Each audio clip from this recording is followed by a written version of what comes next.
kekal sampai selama-lamanya. Amin. Shalom, saudara-saudara yang dikasihi di dalam nama Tuhan Yesus Kristus. Firman Tuhan yang menyapa kita di pagi hari ini terambil dari 1 Tesalonika 5 ayat 17. Dari 1 Tesalonika 5 ayat 17. Beginilah firman Tuhan. Tetaplah berdoa.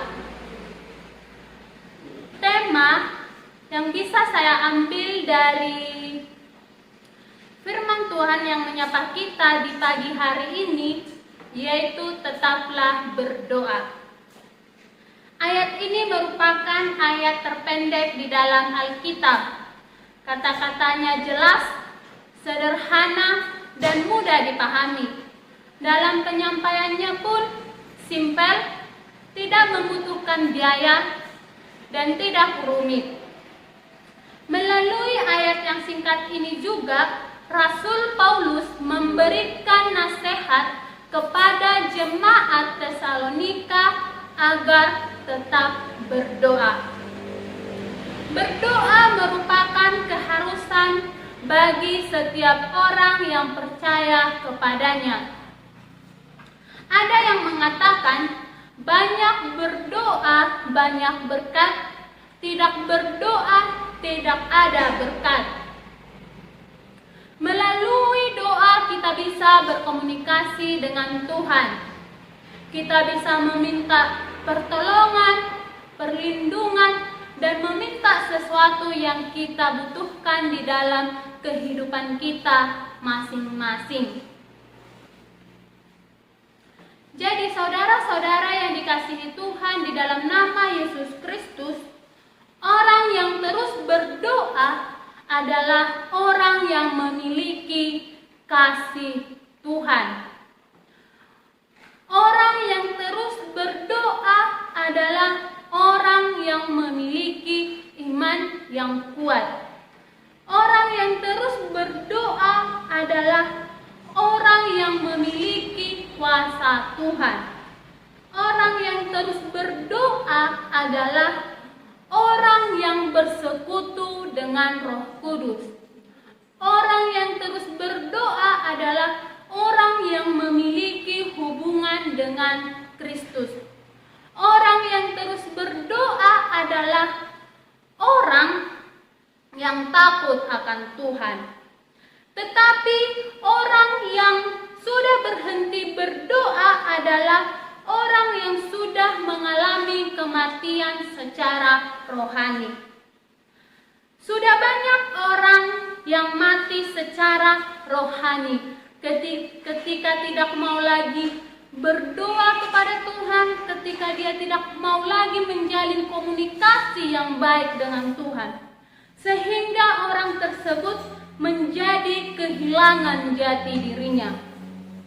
Saudara-saudara yang dikasihi Tuhan di dalam nama Yesus Kristus, saya mau sedikit bercerita tentang kesetiaan dalam berdoa. Adalah seorang pemuda yang rajin berdoa, meminta sesuatu kepada Tuhan, tetapi doanya belum kunjung terkabulkan. Meskipun doa si pemuda ini belum terkabulkan, tetapi si pemuda ini terus berdoa, terus beribadah, dia selalu setia kepada Tuhan. Dan hampir 1 tahun doa si pemuda ini belum terkabulkan. Di suatu saat si pemuda ini melihat teman kantornya yang tidak begitu istimewa, yang jarang beribadah, jarang berdoa, menipu sana sini, tetapi apa yang didoakan si pemuda ini selalu terkabulkan. Bertanya-tanyalah si pemuda ini di dalam hatinya. Di suatu saat, si pemuda ini menjumpai seorang pendeta dan menceritakan permasalahannya, yaitu doanya yang sulit terkabulkan. Dan si pemuda ini juga menceritakan menceritakan kepada Pak Pendeta teman kantornya yang bandel, jarang beribadah, jarang berdoa, tetapi apa yang didoakan si pemuda ini selalu terkabulkan. Dan Pak Pendeta ini tersenyum mendengarkan cerita si pemuda. Dan Pak Pendeta ini juga bertanya kepada si pemuda, "Jika Anda duduk di warung, datanglah seorang pengamen yang penampilannya urakan, suaranya tidak bagus, memain musiknya tidak bagus, apa yang Anda lakukan?" Dan si pemuda ini pun langsung menjawab, "Wah Pak Pendeta, saya tidak mau saya tidak mau lama-lama dia di hadapan saya. Saya tidak mau dia bernyanyi pula di situ, dan saya juga langsung memberikan uang kepada dia." Dan Pak Pendeta juga bertanya lagi, "Jika Anda duduk di warung, datanglah seorang pengamen yang penampilannya rapi, suaranya bagus, memain musiknya bagus, dan dia juga menyanyikan lagu yang Anda sukai. Apa yang Anda lakukan?" "Wah Pak Pendeta, saya akan menunggu dia menyanyikan lagu yang saya sukai. Dan saya juga rela memberikan uang 100.000. Sedangkan pengamen yang tadi, saya langsung memberikan uang 2.000. Dan Pak Pendeta pun tersenyum dan mengatakan seperti ini, "Begitu pula lah dengan Tuhan. Ketika Tuhan melihat engkau yang taat dan setia datang ke hadapannya, Tuhan sudah melihat engkau dan mendengarkan doamu. Tetapi di sini Tuhan menahan engkau agar engkau lebih lama berkomunikasi dengan Tuhan. Mengabulkan apa yang kamu minta sangatlah gampang bagi Tuhan, tetapi di sini Tuhan ingin engkau lebih intim dengan Dia. Di sini Tuhan ingin engkau lebih mendekatkan diri kepada Dia, dan Tuhan juga ingin melihat sampai di mana batas kesabaranmu dalam menunggu jawaban dari doamu. Mengabulkan doamu sangatlah gampang bagi Tuhan, tetapi jika Tuhan mengabulkan doamu, apakah kamu masih sedekat ini dengan Tuhan? Jadi, di suatu saat nanti, Tuhan akan memberikan apa yang kamu minta selama ini. Dan Tuhan juga akan memberikan yang lebih besar daripada apa yang kamu minta. Saudara-saudara yang dikasihi Tuhan di dalam nama Yesus Kristus, begitu pula lah dengan kita, saudara-saudara. Jika kita sudah taat beribadah, rajin berdoa, tetapi doa kita selama ini belum kunjung terkabulkan, janganlah saudara-saudara kita langsung mengatakan seperti ini, "Ngapain saya berdoa kepada Tuhan? Ngapain saya selalu beribadah kepada Tuhan, tetapi doa saya belum terkabulkan sampai saat ini?" Janganlah saudara-saudara kita langsung mengatakan seperti itu. Tuhan di sini ingin kita lebih intim dengan Dia. Tuhan ingin kita lebih mendekatkan diri kepada Dia, dan Tuhan juga ingin melihat sampai di mana batas kesabaran kita dalam menunggu jawaban dari doa kita.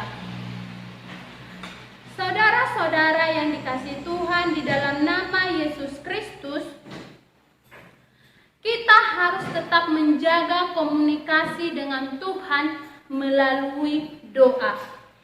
Doa bukan sekedar pada saat makan, bukan sekedar saat tidur, bukan sekedar saat kita membutuhkannya. Tuhan Yesus mengingatkan kita untuk berjaga-jaga dan tetap berdoa. supaya kita tidak jatuh ke dalam pencobaan. Tertulis di Matius 26 ayat 41. Dalam hal ini, setiap saat kita harus berdoa. Doa akan membuat kita menjadi siap dalam menghadapi segala keadaan kita. Meskipun keadaan kita senang, sedih, tetapi di sini kita siap menerimanya jika kita taat dalam berdoa. Saudara-saudara yang dikasihi Tuhan di dalam Yesus Kristus, jika kita rajin berdoa, ada damai sejahtera di dalam hidup kita. Kita juga bisa menghadirkan kerajaan surga di dalam kehidupan kita jika kita setia berdoa kepada Tuhan. Dengan berdoa, komunikasi dengan Tuhan akan tetap terjaga. Sehingga di dalam setiap keadaan yang terjadi di dalam kehidupan kita, meskipun susah, senang, itu semua rencana Tuhan. Dan di sini juga kita mengerti dan memahami arti daripada keadaan yang terjadi di dalam hidup kita. Itu semua adalah rencana dari Tuhan. Jadi saudara-saudara yang dikasihi Tuhan di dalam nama Yesus Kristus, di sini saya menyampaikan bahwa kita harus tetaplah setia dan taat berdoa kepada Tuhan. Janganlah kita berdoa saat kita membutuhkan sesuatu di dalam hidup kita. Janganlah kita berdoa kepada Tuhan saat kita mengalami permasalahan. Jadi di sini saudara-saudara, meskipun keadaan kita senang, sedih, banyak pergumulan di dalam kehidupan kita masing-masing, kita haruslah tetap berdoa.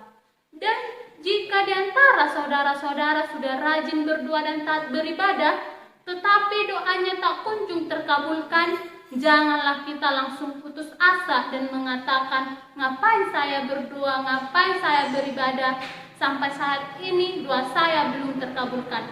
Janganlah kita saudara-saudara mengatakan seperti itu. Jadi saudara-saudara yang dikasihi dalam nama Tuhan Yesus Kristus, tetaplah kita berdoa dengan Tuhan, tetaplah kita menjalin komunikasi yang baik dengan Tuhan. Saudara-saudara yang dikasihi di dalam nama Tuhan Yesus. Baik, itulah firman Tuhan yang bisa saya sampaikan di pagi hari ini. Kita satukan hati kita, mari kita berdoa. Terima kasih Tuhan Yesus atas berkat yang masih kamu berikan kepada kami. Engkau memberikan kesehatan, panjang umur. Itu semua Tuhan karena berkat dan kasih sayang-Mu. Ya Tuhan Yesus, kami sudah mendengarkan sebagian dari firman-Mu. Buatlah itu Tuhan, firman-Mu itu menjadi terang dan pelita di dalam kehidupan kami masing-masing. Ya Tuhan Yesus, berkati Tuhan langkah kaki kami kemanapun kami melangkahkan kaki kami ini, sehingga kami bisa sampai ke tujuan kami dalam keadaan sehat. Terpujilah Tuhan nama-Mu hari ini kekal sampai selama-lamanya. Amin. Shalom bagi saudara-saudara yang dikasihi Tuhan di dalam nama Yesus Kristus.